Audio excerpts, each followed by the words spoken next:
Amanat Presiden PKS pada upacara Hari Ulang Tahun Kemerdekaan ke-80 Republik Indonesia, Ahad 17 Agustus 2025. Assalamualaikum warahmatullahi wabarakatuh. Salam sejahtera untuk kita semua. Indah warna si burung nuri, burung hinggap di pohon akasia. Peringatan Hari Ulang Tahun Kemerdekaan RI, kokoh bersama majukan Indonesia.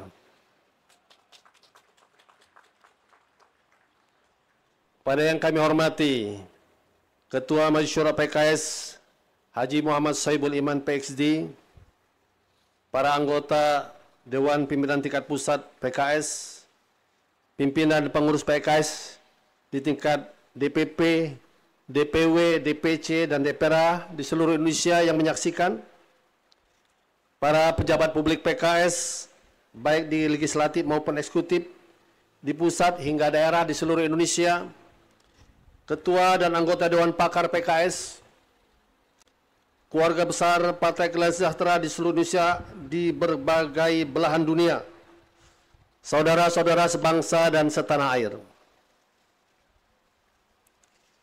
Kita panjatkan puja-puji syukur kepada Allah Subhanahu wa taala. Bangsa Indonesia telah memasuki usia kemerdekaan ke-80 tahun. Ini adalah momen untuk terus kita merefleksikan secara mendalam tentang hakikat kemerdekaan yang telah kita capai. Kemerdekaan bukanlah hasil pemberian atau warisan, melainkan hasil jerih perjuangan dengan darah, nyawa, dan air mata. Kemerdekaan Indonesia adalah rahmat Allah Maha Kuasa dengan didorong oleh keinginan luhur. Kemerdekaan Indonesia dari berkat jasa para pahlawan yang tidak terhingga jumlahnya. Semoga Allah Subhanahu wa taala memberikan balasan terbaik kepada mereka. Tugas kita hari ini adalah mewujudkan cita-cita kemerdekaan, melunasi janji-janji perjuangan.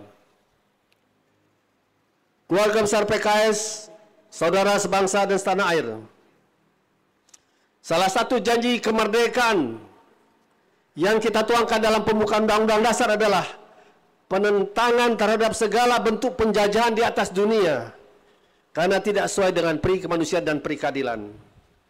Di tengah nikmat perayaan ke-80 tahun, kita menyaksikan ada bangsa, saudara kita di Palestina, di Gaza, yang menghadapi penjajahan, penindasan, pengusiran yang telah melampaui batas nalar kemanusiaan, bahkan dengan krisis kelaparan yang hebat. Bangsa Indonesia memiliki hutang budi sejarah kepada bangsa Palestina. Palestina adalah negara pertama yang mengakui kemerdekaan Indonesia secara de facto sebelum proklamasi 17 Agustus tahun 45. Pengakuan tersebut disampaikan oleh Syekh Muhammad Amin Al-Husaini, Mufti Besar Palestina, yang disiarkan di radio berbahasa Arab di Berlin pada 6 September 1944. Maka sudah selayaknya bangsa Indonesia terus berjuang membela Palestina, membela amanat konstitusi, membela kemanusiaan, mewujudkan hingga Palestina merdeka. Presiden Soekarno pernah mengatakan, selama kemerdekaan bangsa Palestina belum diserahkan kepada orang-orang Palestina, maka selama itulah bangsa Indonesia berdiri menentang penjajahan Israel. Sebagai negara dengan populasi muslim terbesar di dunia, Indonesia perlu berperan lebih aktif dalam pembelaan Palestina di forum internasional, khususnya di forum Organisasi Kerjasama Islam OKI, termasuk mendorong Indonesia untuk mengambil posisi sekjen OKI, memperkuat peran Presiden Prabowo Subianto yang selama ini telah berjuang di dunia internasional, dunia Islam. Sebagai simbolisasi perjuangan Indonesia pembelaan kepada Palestina, pada hari ini kita hadirkan 3 pemuda Palestina yang belajar di Indonesia. Saya minta mereka berdiri. Saudara Raid Arada, Saudara Samir Abu Elainin, Saudara Abdullah Hasan, yang hari ini mewakili 80 pelajar mahasiswa Palestina di Indonesia. Terima kasih atas kehadirannya. Silakan duduk kembali.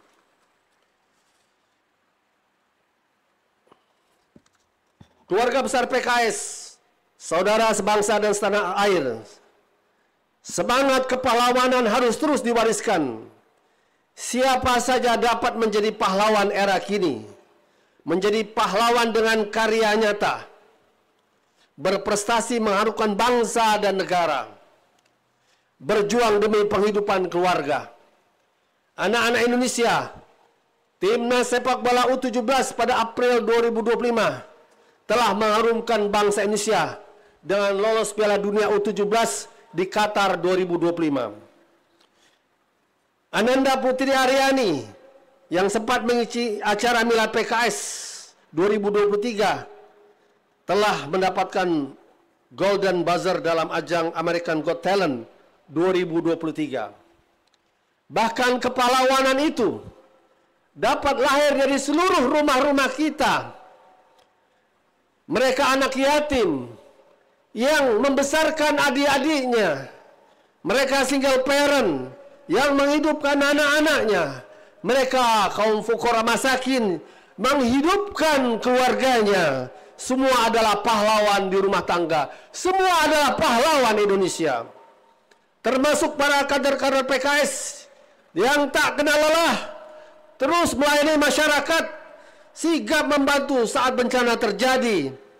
Ibu-ibu yang aktif mengisi majelis taklim, advokasi perjuangan para ahli hukum kita.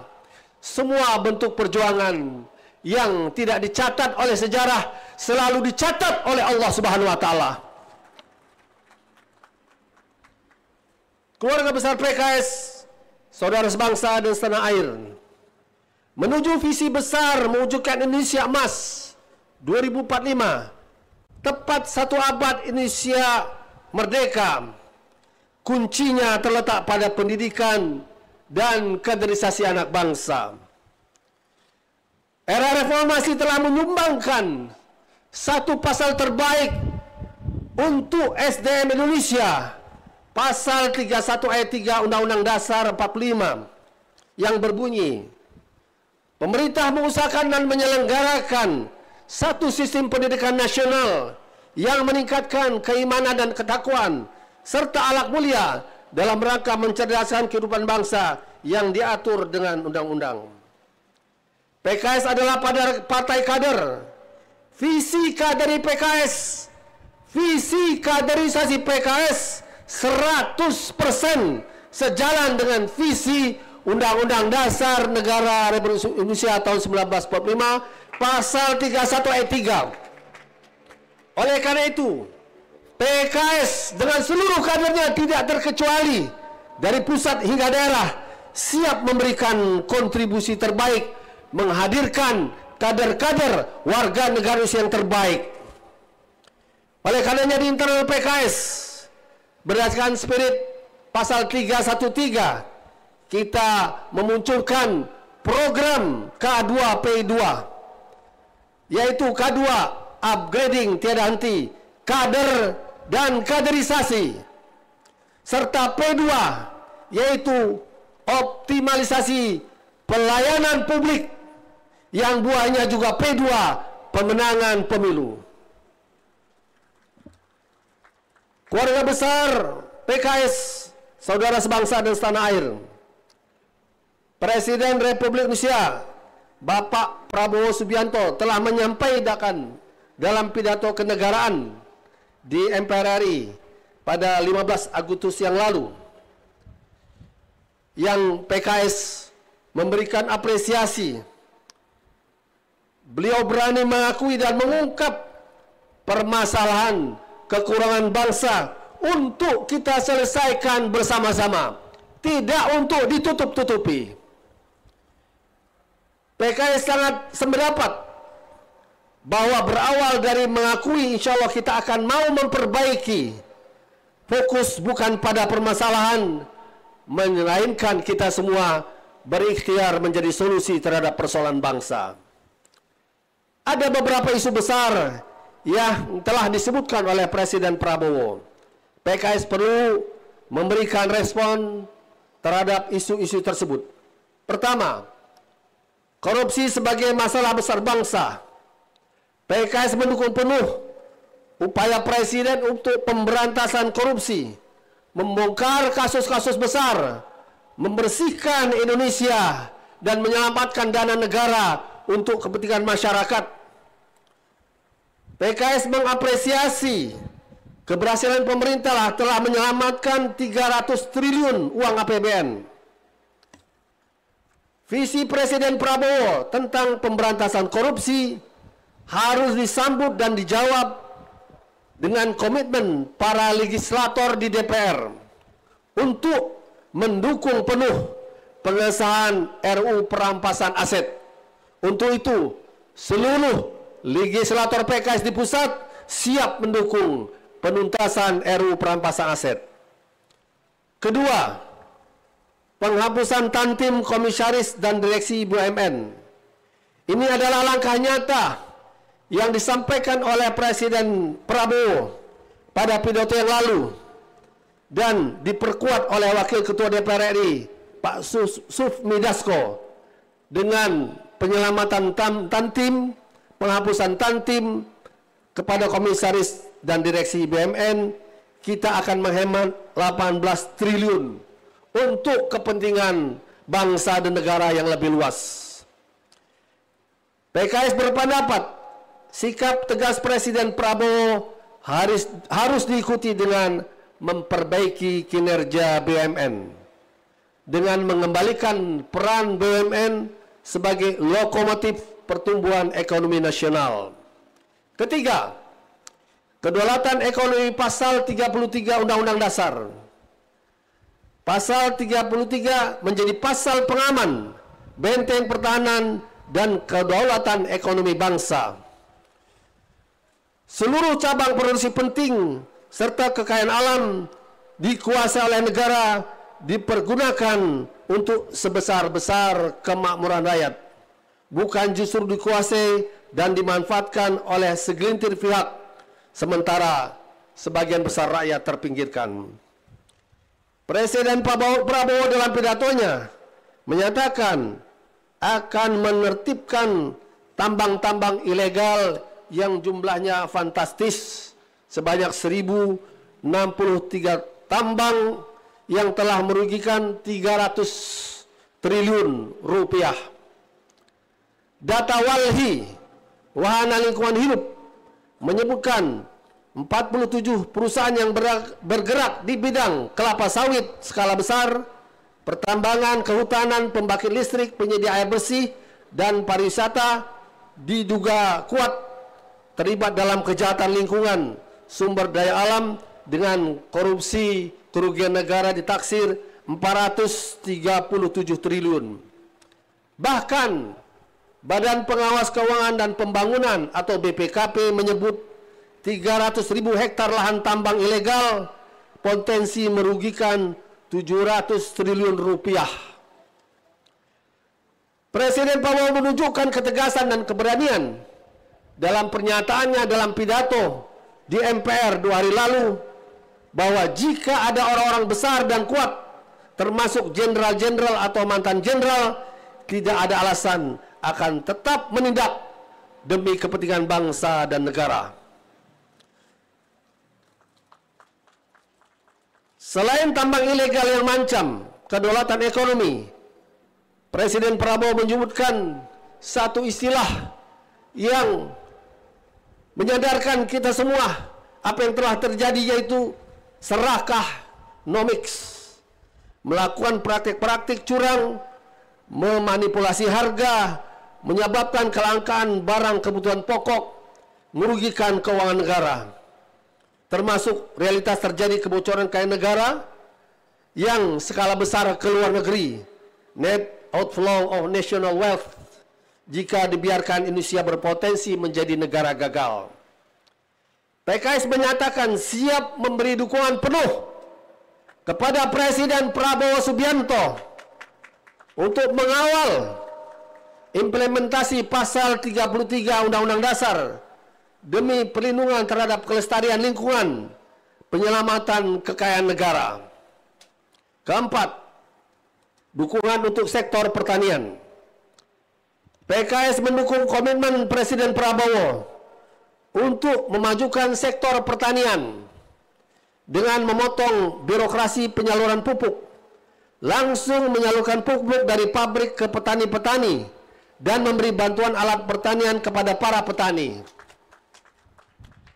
Sektor pertanian Indonesia mampu menyumbangkan 13,83% terhadap PDB pada triwulan kedua 2025. Sektor pertanian merupakan sektor yang strategis untuk pengentasan kemiskinan nasional.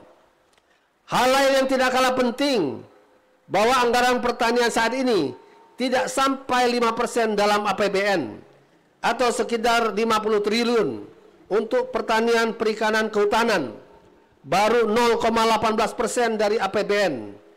Anggaran ini menurut PKS perlu ditingkatkan demi mencapai cita-cita Presiden Prabowo. Kelima, mewujudkan kedaulatan pangan. Presiden Prabowo menyampaikan bangsa Indonesia harus mampu memenuhi kebutuhan pangan sendiri. Alhamdulillah, cadangan beras kita lebih dari 4 juta ton, dan kini kita bisa kembali sebagai ekspor beras dan jagung.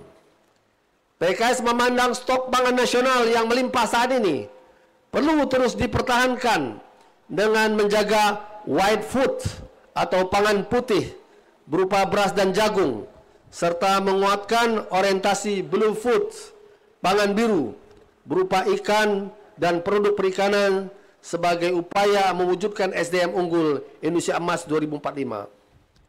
Program makanan bergizi gratis MBG yang mendorong pemanfaatan pangan lokal, bagian dari upaya mendukung kedaulatan pangan dengan melibatkan petani, nelayan, dan UMKM lokal dalam penyediaan bahan pangan. Hal ini telah menghidupkan perekonomian di berbagai daerah. Keenam, pendidikan dan kesehatan. Pendidikan memiliki peran penting dalam membentuk SDM berkualitas untuk mampu bersaing di tingkat global. Sementara pembangunan kesehatan juga memiliki peran penting dalam peningkatan kualitas SDM kita. Oleh karena itu, PKS mendorong program prioritas pendidikan dan kesehatan untuk mewujudkan cita 4. Memperkuat pembangunan SDM, yaitu memperkuat sistem dan meningkatkan kualitas pendidikan, memperluas akses dan pemerataan terhadap pendidikan, memperkuat sistem kesehatan nasional, dan pemerataan akses terhadap pelayanan kesehatan. PKS menyuarakan pengeluaran wajib mandatory spending sebesar 5% dari anggaran pendapatan belanja negara yang telah dihapus di Undang-Undang Kesehatan agar dikembalikan demi menyelesaikan kompleksitas permasalahan kesehatan bangsa Indonesia. Ketujuh, pentingnya pengawasan dan sikap kritis.